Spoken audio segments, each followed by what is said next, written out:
my kitchen. Today I have decided to create a Valentine's Day inspired cake pop that is so cute and fun to make and also please any crowd. So let's get started. Here are the ingredients needed for this cake pop. I have the sprinkles set aside in a bowl for you. You're going to need a crumbled up cake mix. I used red velvet for this one, as you can see on the box. Next, you'll also need a cookie scoop so you can have the perfect circles so they all look the same size, and also any preference for chocolate fudge frosting, or you can also use vanilla so you can make the cake balls. This is just the easy thin mix where you can thin up your candy melts for later on in the video, and here are the candy melts that I actually used. I had the red ones and also pink for Valentine's Day. So here I am just scooping up some fudge frosting to add to the cake mix crumbles. I just started off with a heaping tablespoon. Trying to scrape it off the spoon was a bit hard. So now here's the messy part. So just scoop your crumbles, start mixing like you're kneading dough or any type of pastry. So it might take a bit just to scoop and mix and crumble it up. So you're just gonna have to check the consistency, keep adding frosting until you see that the mixture holds together in your hand. It gets really messy.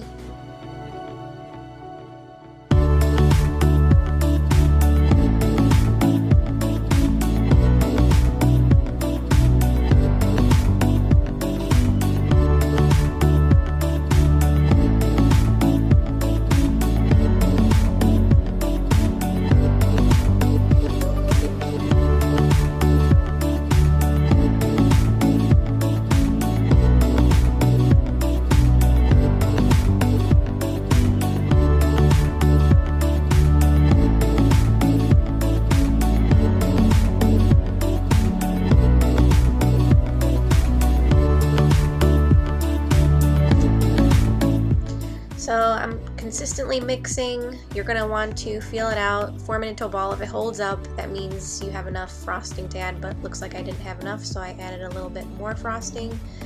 I added probably about 2 heaping tablespoons of frosting. You just want to make sure you have enough, because if you form the balls and they have cracks in them, that usually tends to mean that there isn't enough frosting in there. So I'm just going to keep mixing and then recheck it again to see if it forms in my hand.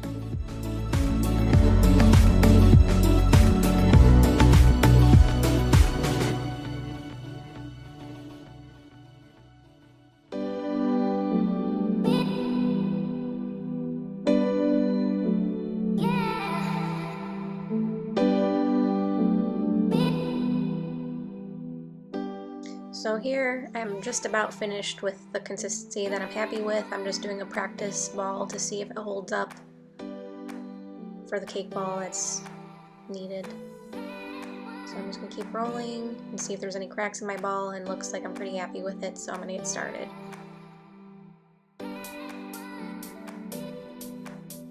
So go ahead and grab your cookie scoop and start forming the balls. You don't want to overfill it, just the appropriate amount that fits in the cookie scoop, and then just smash it between the heat of your hands, kind of melds it together. So I just smash it a couple times and I start rolling the ball. You're gonna have to roll the ball for a bit because it melts away the cracks in the ball. You don't want any cracks because towards the end that might make the chocolate melts seep into the cracks and it won't look as nice. So just keep rolling it. It's gonna be quite a process, so hopefully you have time.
just about rolling the last ball here.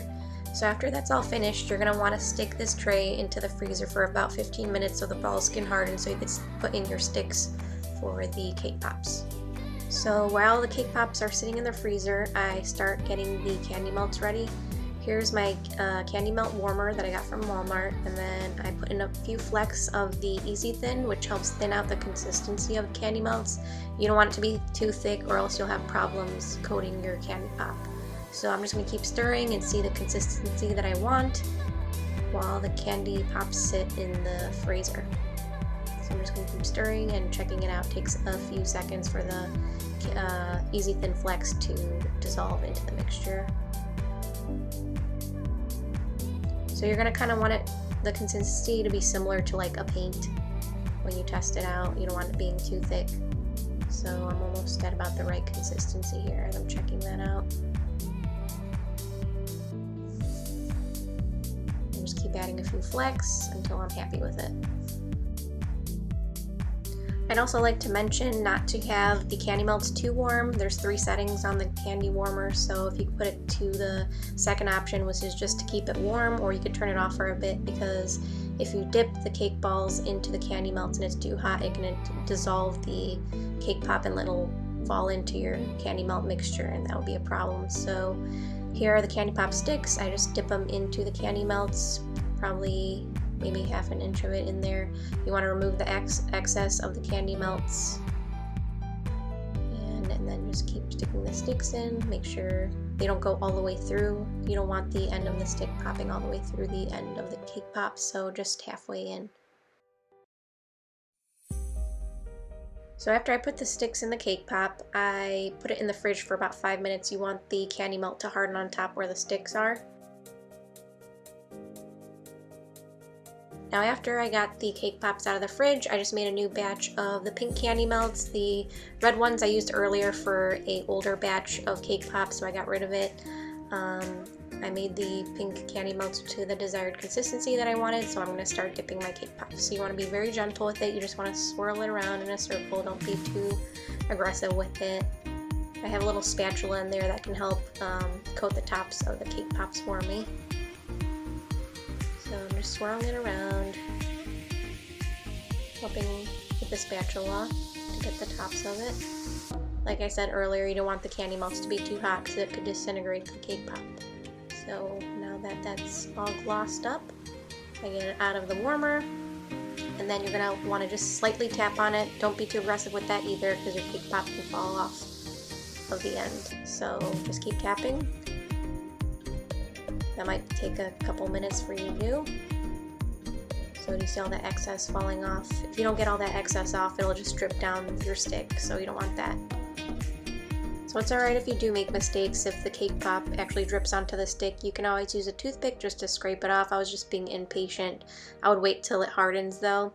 The toothpick is also a good tool if you start getting air bubbles in your cake pop. You can just use them to pop those and then just tap them out once that happens. And here I'm just setting the temperature down again because it was getting too hot, and just keep tapping.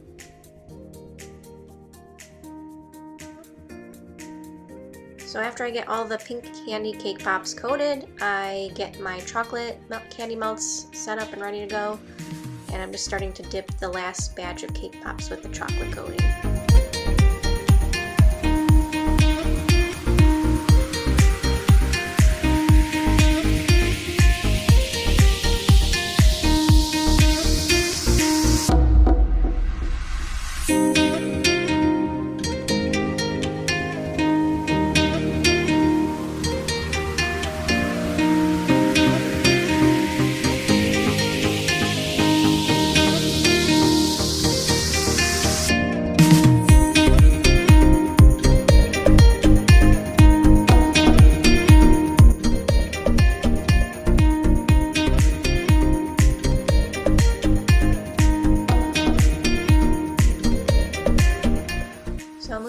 To the decorating portion, you want to take whatever candy melt you have left. I had some white, I had some red, I had some brown, and you just fill them up in a regular Ziploc bag, and then just cut the tip off though, just a little bit, because if you open the bag too much it could look really messy. So take just the tip off and then you use this motion where you twist the stick and then you also twist your hand while you're piping onto the cake pop. It can take a couple tries and it can get pretty messy, but it's fun to do. As you see, I'm already having difficulty again, but just keep trying.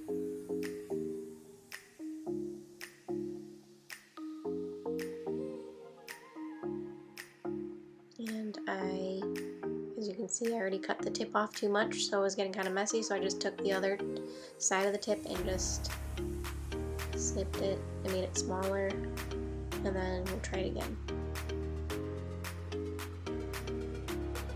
So as you can see, it's coming out, and then you just twist the stick and also do a back and forth motion with the bag to get that swirl effect.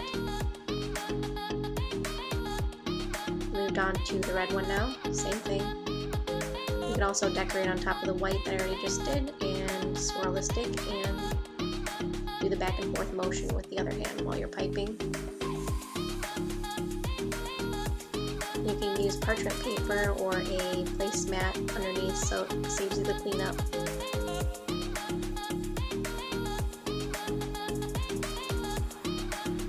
And that's how the cake pop should look once it's decorated. You could do different designs as well, but that's just one example.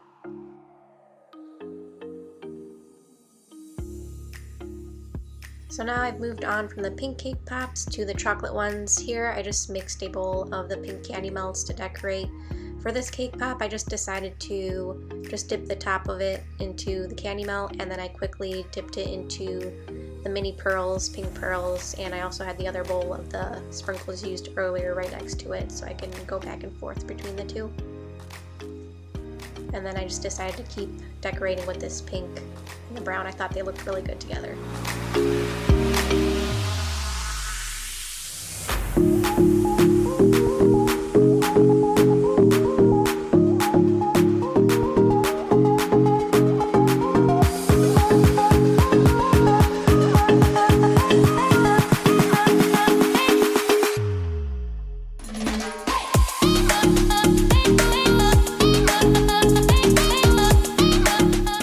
Here I have all the cake pops in a cake pop stand, which I got here from Walmart.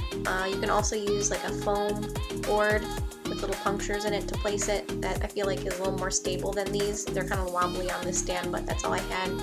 So you can use that as well. I also have an old batch of the red cake pops that I made from earlier for last minute decorating.